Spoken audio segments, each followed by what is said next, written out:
Selamat pagi saudaraku semua dimanapun Anda berada. Salam sehat selalu. Saya Fiorenza.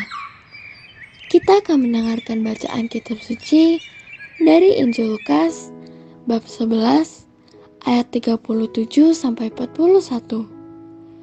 Mari kita siapkan hati dan pikiran kita untuk mendengarkan firman Tuhan. Berikanlah sedekah dan semuanya menjadi bersih. Pada suatu ketika selesai mengajar, Yesus diundang seorang Farisi untuk makan di rumahnya. Maka masuklah Yesus ke rumah itu, lalu duduk makan. Tetapi orang Farisi itu heran melihat Yesus tidak mencuci tangan sebelum makan. Lalu Tuhan berkata kepadanya, "Hai orang-orang Farisi, kalian membersihkan cawan dan pinggan bagian luar, tetapi bagian dalam dirimu penuh rampasan dan kejahatan. Hai orang-orang bodoh, bukankah yang menjadikan bagian luar, dialah juga yang menjadikan bagian dalam? Maka berikanlah isinya sebagai sedekah, dan semuanya akan menjadi bersih bagimu." Demikianlah sabda Tuhan. Selamat pagi para sahabatku, sahabat suara hati, rekan muda, para setramarian dan pendengar dimanapun Anda berada.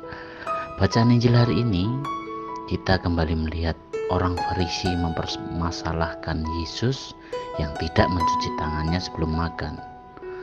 Bagi kita sehari-hari, tidak mencuci tangan sebelum makan juga merupakan hal yang tidak biasa.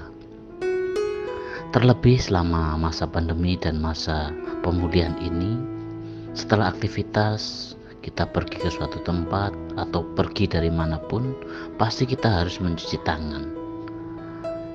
Normalnya sejak kecil kita juga diajarkan untuk selalu mencuci tangan sebelum makan. Tujuannya jelas, supaya tangan bersih dan kita bisa makan dengan sehat. Jika tangan kotor, maka akan banyak kuman yang masuk melalui makanan ke dalam tubuh kita. Dan akibatnya adalah kita terkena penyakit atau kuman. Maka jika ada anak yang makan dengan tidak mencuci tangan, orang tua biasanya mengingatkan terlebih dahulu, "Sudah cuci tangan belum nak? Sudah bersih belum tanganmu?" Sudah menjadi wajar dalam masyarakat tindakan yang demikian. Para sahabatku, sahabat surati, rekan muda dan pendengar dimanapun Anda berada, Yesus sama sekali tidak merendahkan tentang aktivitas ini. Membersihkan diri secara rutin pada bagian dalam adalah jauh lebih penting. Ini yang ditekankan Yesus. Apa yang tidak kelihatan justru memerlukan perawatan yang lebih baik. Jika di dalamnya baik, maka tampilan luar akan mengikuti. Tetapi yang sering terjadi, orang hanya mementingkan tampilan luarnya supaya dilihat orang baik, pura-pura berderma, mengumpulkan sumbangan dan mengajak orang lain untuk membantu masyarakat miskin, tetapi ternyata sebenarnya merampas lebih banyak untuk kepentingan diri sendiri dan memperkaya diri sendiri. Lain halnya juga ada orang yang berpura-pura ramah tetapi di belakang menyebarkan fitnah, menjelekkan orang lain, dan seolah-olah dirinya lebih baik dan suci. Semua yang ada hanya menampilkan luaran yang baik saja. Hari ini Yesus mengajak kita untuk setia, mengisi bagian dalam jiwa kita dengan kebaikan dan kekudusan. Dengan begitu, kita bisa dengan lebih bebas menampilkan kebaikan pada perilaku kita. Para sahabatku, sahabat suara hati, firman Tuhan hari ini mengingatkan kita supaya kita memiliki kehidupan Kristiani yang utuh.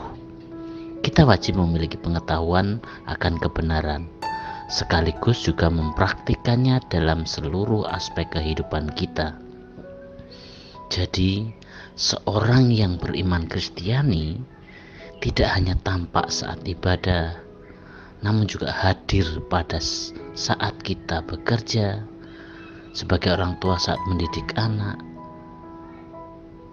dalam kita juga berteman, dalam hidup bermasyarakat. Kita harus menampakkan apa adanya, kebenaran Tuhan yang tampak dari kita. Marilah kita terus-menerus belajar untuk menjadi orang baik dan benar, mulai dari dalam diri sendiri, melalui sikap dan tutur kata kita dan seluruh perilaku kita sehari-hari, sehingga tidak ada lagi kemunafikan di dalam diri kita. Demikian permenungan kita hari ini. Salam hangat dari Suara Hati, salam sehat selalu, Tuhan memberkati. Amin.